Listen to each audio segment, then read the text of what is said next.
Across the Fence, an anniversary celebration at the University of Vermont and why it matters to you. The Community Development and Applied Economics Department, or CDAE, is turning 20. We're going to learn how the department's research, education, and outreach serves the public interest.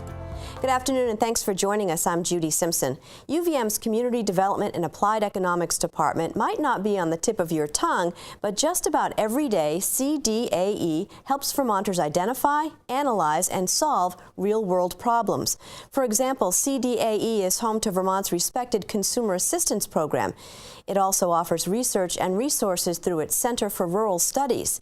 This week, CDAE is turning 20, and to find out more, I'm joined by the department chair, Professor Jane Kolodinsky. Welcome, and thanks so much for being back with us. I'm very pleased to be here. Well, happy anniversary, and maybe you could refresh our viewers and tell us what CDAE is. Well, CDAE is Community Development and Applied Economics. And about 20 years ago, exactly, this is our 20th celebration, we were 3 departments in the College of Agriculture and Life Sciences: Vocational Technology, Agricultural Resource Economics, and Merchandising, Consumer Studies, and Design. One day, the dean came to us and said, "You're not going to be those 3 departments anymore. You need to come up with something new and become one department." So what is the mission?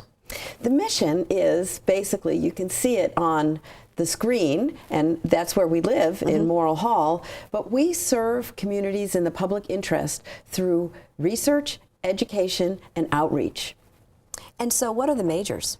We have 3 majors: community entrepreneurship, community and international development, and public communication. And what are some of the highlights of these majors?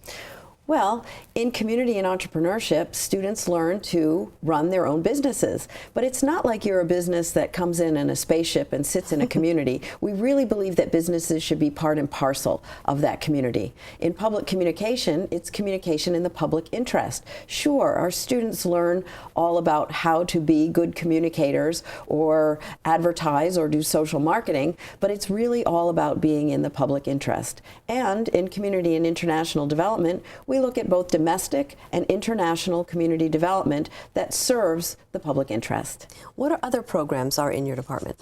Well, we do house the Center for Rural Studies, which is also the state data center for the U.S. Census.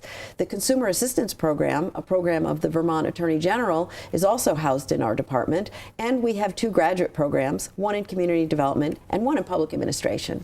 Now, you mentioned community as a significant factor. How is community a component of what you do? Well, I would say that our department is extremely applied. We believe that in order to thrive, for businesses to thrive, for nonprofits to thrive, people in the community also have to thrive. So one of the hallmarks of our department is that our students actually are engaged in community right from the very start.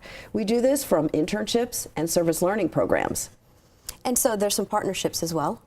Absolutely. We have one that's the Cabot Community Challenge, funded by the Cabot Cooperative Creamery, in which our students work with local businesses and nonprofits to be consultants to solve a communication or a business or a nonprofit problem that they might have. So students are out there in the community working in the real world before they graduate.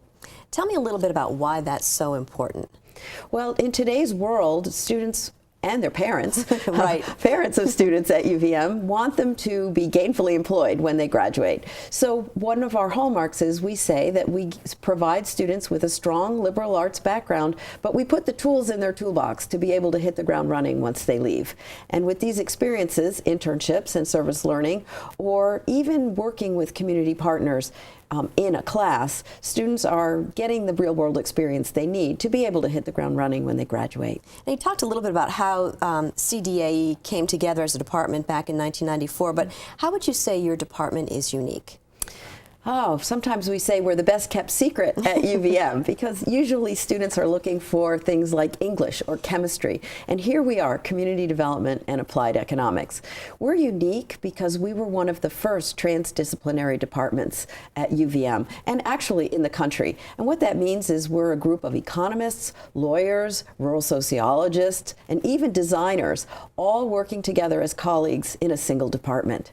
Well, there's so many of those aspects are so interconnected anyway that it seems to really make sense to do that. Absolutely. And so how have you grown in the last 20 years, would you say? We've grown tremendously. By every metric that we're measured by at the university, we are at the top of our game. 20 years ago, we started with 50 majors, undergraduate majors. Today, we have almost 500. Wow. It's amazing. We have over $1 million in sponsored research. That means competitive grants and contracts. And we're in the $1 million club at UVM, and there are only 5 departments that can say that. And we have numerous publications in addition to all of our outreach contacts every year. And so tell us what some of your student alumni go on to do in the world after graduating. Oh, I'm so happy. I'm so proud of our students.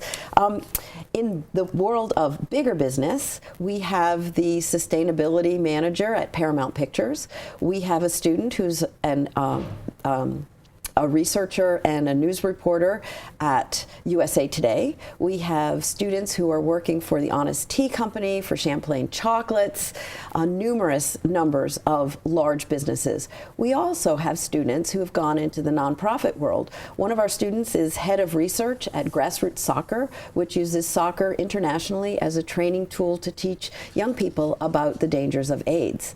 We have a student who just contacted me on Friday who links local building material providers with local developers in New York City. And he started with an internship that was looking at how to develop the Burlington Skate Park into a community-friendly park place. It almost sounds like whatever a student can come up with for an idea, they can be off and running with it. Absolutely, and that's one of the hallmarks of CDAE. We like to give the students the background and the basics, and then they can use their creativity to turn it into something that's useful, but with community at the center. Tell us about the graduate programs in your department. Well, we have 2 graduate programs. One is the name of our department, Community Development and Applied Economics, and those students end up as executive directors. Some go on to get PhDs. We have professors at UMass and Colby College now that started in our department. The other is the Master of Public Administration program, which came to CDAE about 10 years ago. And why would government or public administration fit in a Department of Community Development? I think we have to think in terms of social marketing and social entrepreneurship. Our government organizations and legislative units need to be as entrepreneurial as entrepreneurs, but in a different way, but always in the public interest. So what is the Caap Cap Program, and why is it important to Vermonters? The CAP program, which we briefly mentioned before, is the consumer assistance program of the Vermont Attorney General's office. Believe it or not, it's been in our department, or permutation of our department, for over 35 years. We have student interns working under the guidance of 2 assistant attorney generals who staff a phone center or receive written complaints from consumers, and then the Attorney General follows up and makes sure that those consumers' complaints are satisfied and businesses understand the rules and regulations that they're supposed to follow. That's important work. Absolutely. Wow. All right, well, the previous slide, we also talked about the Center for Rural Studies. What type of research does the center do that's relevant to Vermont? Well, we have, I would say, 3 major buckets of research. One is community economic development in terms of doing research, outreach, and evaluation work of lots of projects that are going on locally and nationally to show the impact of the good work that those organizations do. For example, right now, we're working with Goodwill of New England in order to help them show the impact that they have in the community. So we have the community economic development bucket. We also have the health and human services bucket, and we have food systems, which is growing, changing, and evolving forever in the state of Vermont. You know, we talked a little bit about how great this is an experience for the students, but maybe you could tell me, what do the companies that partner with you and that take these kids in and work with them, what do they get out of this? Well, they get, I would say, 2 things. They give and they get. So they are provided with expertise from students and faculty mentoring for their time and their contribution to providing the students with a learning experience. So it's a two-way street, so we can't say the students are actually working for free, because that's not what they're doing. Right. They're doing service learning in which the company gets some expertise they might not otherwise have been able to obtain, and the students get that real life experience, so important in helping them find employment when they graduate. You know, things have changed so quickly since the internet, since Facebook, social media. I would think that for a company to be able to have some fresh eyes come in and help out would be huge. And indeed, social media is a new track in our department. In our public communications major, we're developing courses in social media and electronic media and so on. And sometimes the students are ahead of the professors in that realm. Is that one of the things that you think has been part of your success, is that you have been able to sort of see a new challenge and kind of meet it and fill that gap that's needed? That's actually very perceptive, because one of the things we like to say is, because we're a department that was sort of developed in a motley crew of faculty and staff 20 years ago, we always have to be on the cutting edge. And that's what we try to do. We look at what the cutting edge is in terms of quality research, education, and outreach. And our dean has given us enough leeway to be able to follow that next challenge, and the students find us. And so this week you're celebrating 20 years of success. What are some of the events that you have going on? Oh, we're so lucky to combine our week of celebration with the University of Vermont's Marsh Professorship. And that means Howard Dean is coming to spend the week with us. So on Tuesday night, Howard will be presenting a keynote speech called Community as the Foundation for Change. And we will hold a reception after that. So that's a big kickoff event. It's free and open to the public, and we've sent out invitations to several VIPs. We expect about 200 people to be at that celebration. We also have a Peace Corps meet and greet. Our department is also lucky to be housing the Peace Corps recruiter for the University of Vermont. As you might know, Vermont is forever a perennial leader in Peace Corps volunteers. We also are filming or showing a film of Plastic Paradise, which is all of those plastic bottles that have been forever created are floating around in the Pacific. And our students, in one of our research classes, actually did the background research which resulted in UVM banning bottled water. No so kidding. We'll be screening Plastic Paradise.